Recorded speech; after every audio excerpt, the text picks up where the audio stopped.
Hi, I'm David Smith. I'm a Queanbeyan artist who's been working on my sculptures now for about 5 years. Last two of those have been full-time.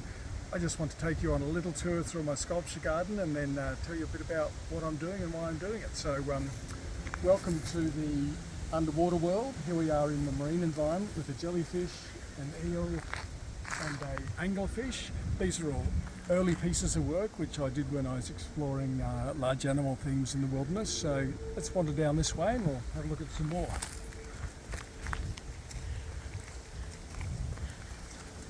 This is a little dragonfly. We're out of the water now, of course. This is a little dragonfly that I'm currently working on.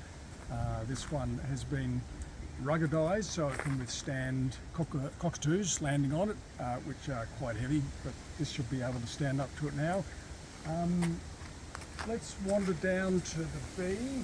This is a large bee which was at the hive down in Queanbeyan for about 2 years. It's now at home, perching on its light. And this is where I do most of my finishing work. This is a little workshop in here.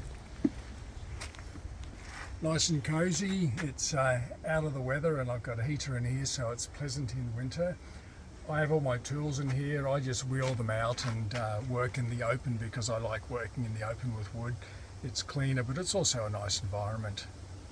So let's have a look at a few other things. Again, we're looking at early pieces here.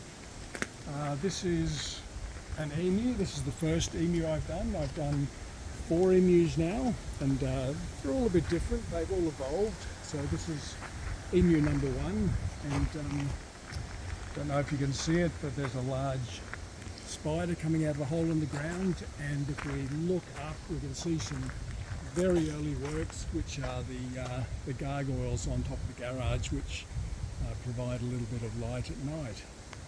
So we're looking at my garden sculptures now, but I also do smaller sculptures. I've been working on a couple of themes, mainly around the awareness raising of climate change and environmental issues. I did one last year which I called Tales from the Late Anthropocene, which looked at a world in which we didn't respond to climate change. I have a new exhibition on at Ruston House Gallery in Queanbeyan now, which is called Endangered, which looks at a range of Australian native animals that are threatened or endangered due to human impacts on their environment. So if you're interested in having a look at some of my smaller, finer pieces, I'd encourage you to go along and have a look at that. Otherwise, reach out and contact me. I'm always free for a chat.